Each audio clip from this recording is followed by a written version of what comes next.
Alright, so finally, today is the day. I'm going to level with you and be completely honest. Waiting sucks. I don't care if you're a kid at Christmas or if you're a grown adult who's 41 years old waiting for a $65,000 processor to show up. The waiting game is awful. So for those of you that have bought stuff from us, it's being built, you're waiting for your own stuff to show up. Believe me when I say, I understand. We ordered this back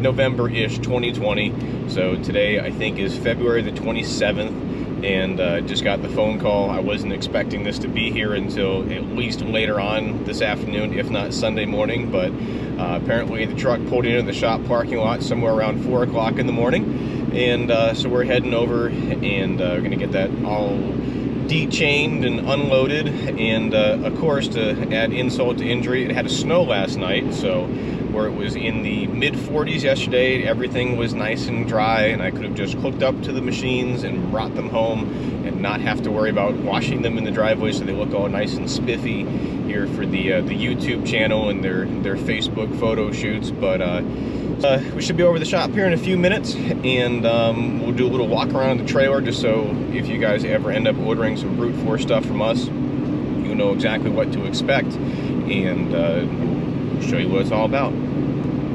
There it is. Okay, just looking here to see whereabouts it was in the parking lot, and sure enough.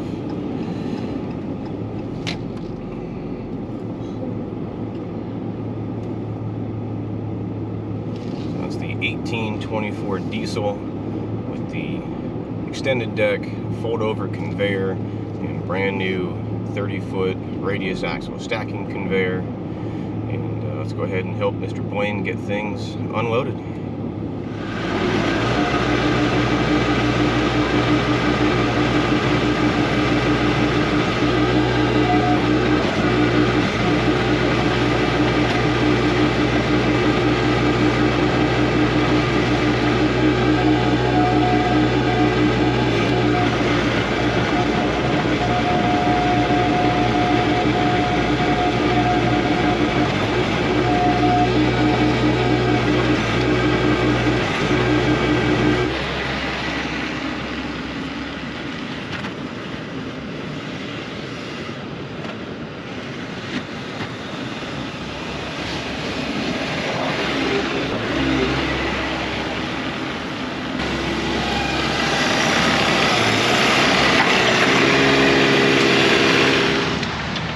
Here she is on the trailer.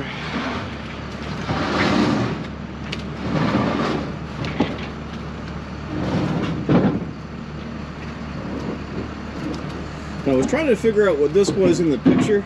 I could see the extra red, but it's the wedge holder for the 10-way. It's pretty awesome.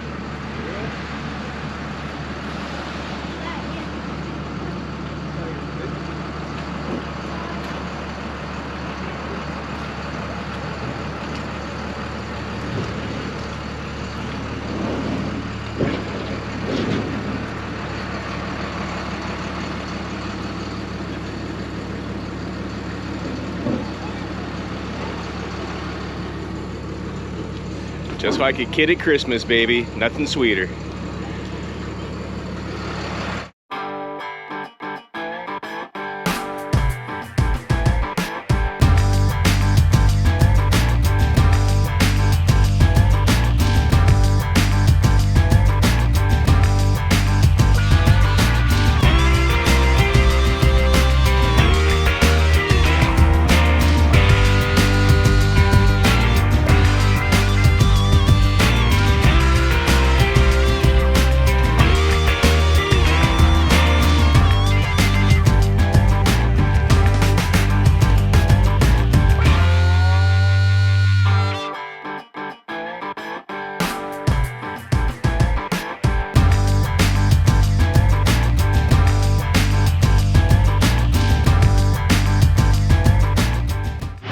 Alright, we got everything all hooked up.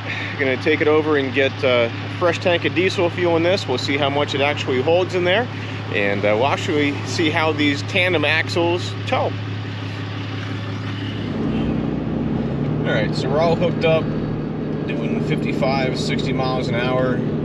Processor is towing like an absolute dream back there, other than it weighing 6,000 or 7,000 pounds. I'll have to actually scale it and see what it weighs. It might be close. No, it should be about 7,000 pounds, I guess. They're twin 3,500 pound axles underneath it, and we're definitely going to have to give it a bath once we get back home again, because the roads are just so grimy. My truck isn't black anymore. It's that gray white from the salt and the cinders and everything, and I'm just watching the mist fly up on the processor behind me. So kind of a little behind the scenes look, I guess, to the buildology of this current 1824. When we ordered this back in November, we had gone up against a couple of Cord King bids and some Bell's bids and different things, and people were commenting that the 1824 looked small, and was able to pry some information out of some potential customers on why they thought that, because it's actually a pretty big unit. It's not as big as the circle saw unit or the 2424 big bar saw machine, but it's a pretty stout unit, you know, for being middle of the road here in the processor series, cutting about 20 inches worth of log diameter. So we talked to the boys at Brute Force, and we came up with an idea of doing tandem axles. So this has twin 3,500 pound torsion axles underneath it. They do have electric brakes on both axles, and it does give it a nicer footprint. It definitely spreads it out a little bit. It definitely rides a lot better than something with a single axle, I'll tell you that much. And I guess for sitting stationary too, you know, on a landing where you're processing the firewood, you'll have a little bit better, you know, stance to it sitting there on 4 tires versus just 2 and some outriggers. And but yeah, so the new 1824s moving forward are all going to be tandem axles, just like this one. The other thing that we talked about doing was getting an auto saw tensioner on this, and so that's on there. That's also going to be a standard feature on all of the 1824 diesels moving forward. And then the last piece that's going to be a standard feature is the positive log stop. And my rationale for that, all the other processors kind of had a little snowplow whip that hang down, and you would feed the wood in until you bump the snowplow whip. But the problem was, if the log pushes it on just a little bit, then you have 17 or 18 inches. If you were set, you know, at 16, you come a little short. Now you're just that. You're short. You're 15, 14 inches. So, again, I have that pesky OCD disorder where it should be CDO. That way it's alphabetically correct. And I wanted a consistent log every single time. So what we ended up doing was putting this positive log stop on it. Now that log can feed in, hit that stop every time, and be dead perfect at 16 or 17, whatever the increment is you set at it. But ours, for practical purposes, is going to be set right at 16 inch. So so all that stuff is going to be standard on the new 1824 diesels moving forward. The tandem axle, the auto saw tensioner, and the positive log stop. Now the options that we put on this over the new standard features are going to be the sawdust chute. We're going to do we did, I should say, the auto split, so you go down and back. And then we also put the hydraulic fold over the top, you know, scorpion tail style conveyor. And the reasoning for that was everything else on the processor is all hydraulic. The live deck is hydraulic up and down. The conveyor is hydraulic. Once it was set, up and down, you get the side-to-side pivot out of it. But I really didn't like the gravity swing where you had to lay everything out flat and then pin it together, and then you could stand it upright. So I had them come up with the idea of doing a hydraulic fold over the top. And also, it really gets the height down for transport and stuff, so that was really cool. And we'll show you, you know, a better walk around once I get to the house. But right now, like I said, we're just going to go for diesel fuel. So I'll tell you just how much fuel goes in this, because it was just about enough to run it.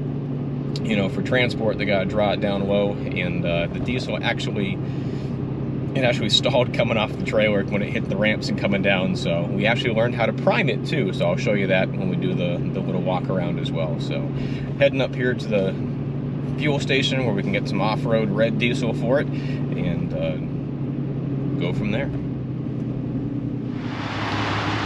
The attendant finally turned it on.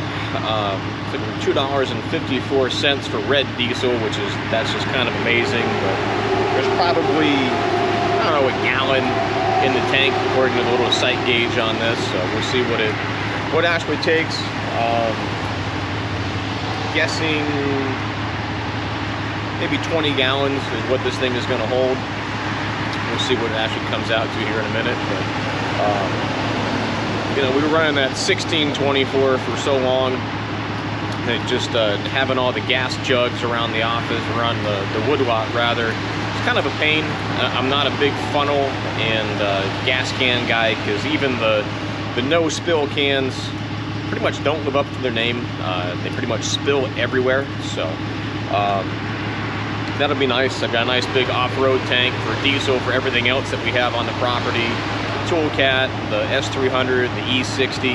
So it'd be really nice just to have one big off-road tank for filling everything. No more gas cans juggling around. The other thing with the 1624, it had the 38 horsepower Kohler V-twin EFI motor on it, and my buddy Chuck from up in Thornhurst, he had our 1624 for a while.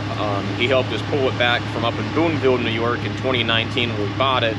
So just as a return the favor kind of thing, he ran it for, I don't know, a week and a half or so. And that was the biggest thing that he said. The difference was he also bought the 1824 diesel. He had the old Frankenstein machine there with the old buzz wheel on it from a previous video on the channel. And he said the biggest difference between the 1624 and his 1824 diesel was the fact that the thing just sips on the diesel fuel. He said it was absolutely incredible, the fuel efficiency difference between that Kohler V-twin and the Kohler 49 horsepower diesel motor was just absolutely amazing, the difference between the two. So we'll see if we can't get an accurate cord count per gallon.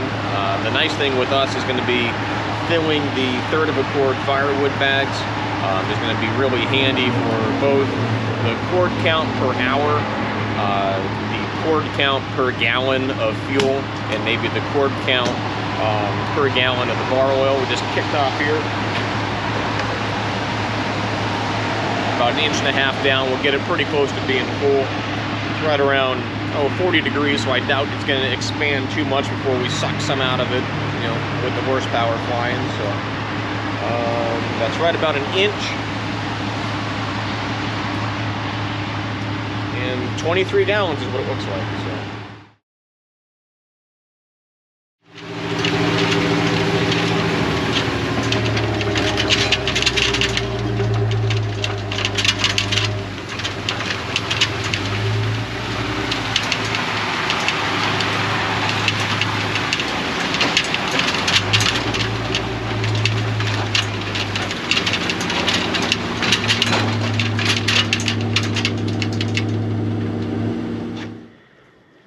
All right, the sun is going down quick and my hydraulic store is out of couplers that I need, but by goodness, we are going to make some sawdust fly. I am determined. So let me flip this camera around and I'll show you what we have going on. All right, so we have the E60 excavator. I've got a pass-through log grapple being built for that. That is going to load the live deck on the new 1824 diesel.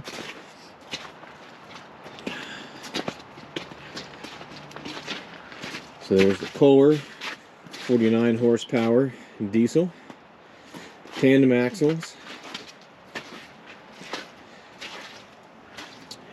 new auto tensioner on the saw, positive log stop for getting that guaranteed length every time. Brand new 10-way diamond wedge.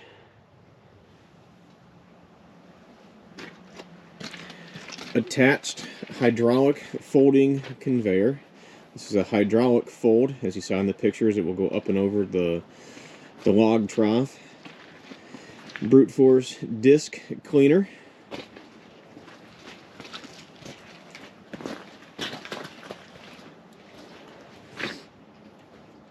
new 30-foot radius axle stacking conveyor. I do have the axles set for straight right now.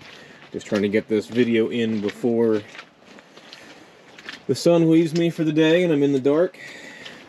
So without having the right ag couplers for the whole system to get set up, I at least want to run the disc cleaner.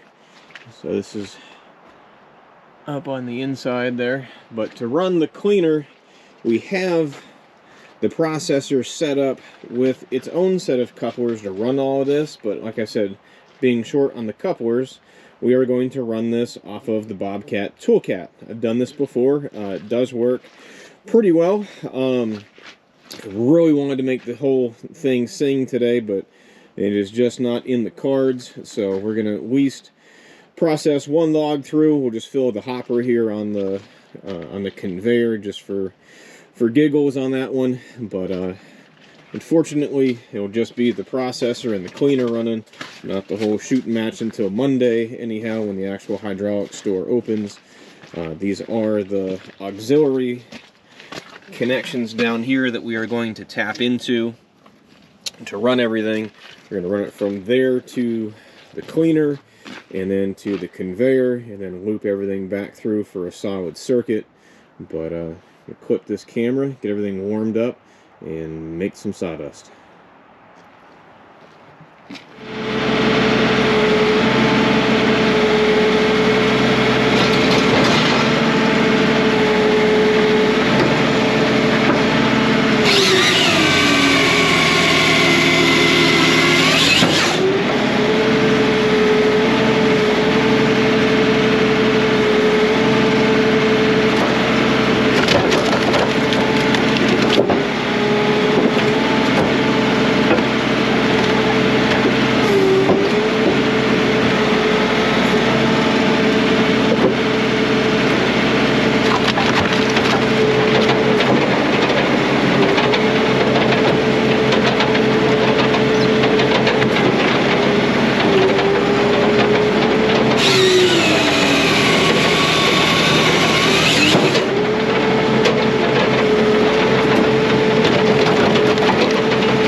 Alright, well, I do need to get used to the controls a little bit. There's just some extra levers in there that I'm not used to yet. So, we have that last log holder there. Again, the positive log stop, the auto tensioner on the saw bar, the 10-way diamond wedge.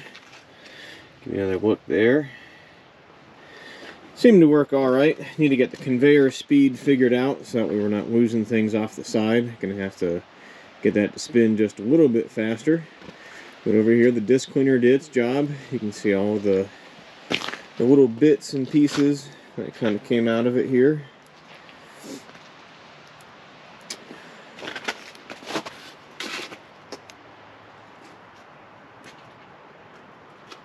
And over here in the conveyor, once they get the hydraulic hoses setup for this. You know, we'll go ahead and just put that right into some firewood bags on the other end of it, but you know, for right now, it's all pretty decent sized stuff.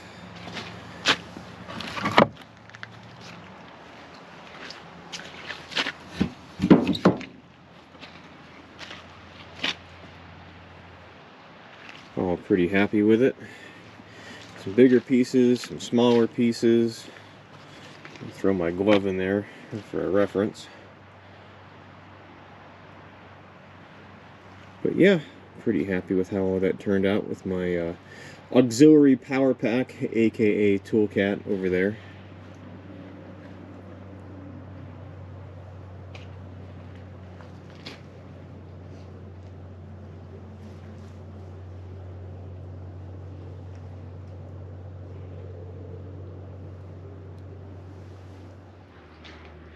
Alright, well again, I am AJ Shaver with Shaver Sales. If there's anything we can get you a sales quote on, I'd be happy to be your salesman. You can email me, it's sales@shaverequipment.com, or you can call me, it's 833-SPLITTER, that's 833-775-4887. Don't forget to hit the like and subscribe button on this so you can stay up to date on all of the different videos that we have going on. And we're going to call this one a wrap for today. It's everything from off the trailer to actually cutting our first piece of firewood log here on the new 1824. This is going to be a complete setup with the disc cleaner and radius axle stacking conveyor, so stay tuned. We'll get some more video up and going soon. Thanks for watching.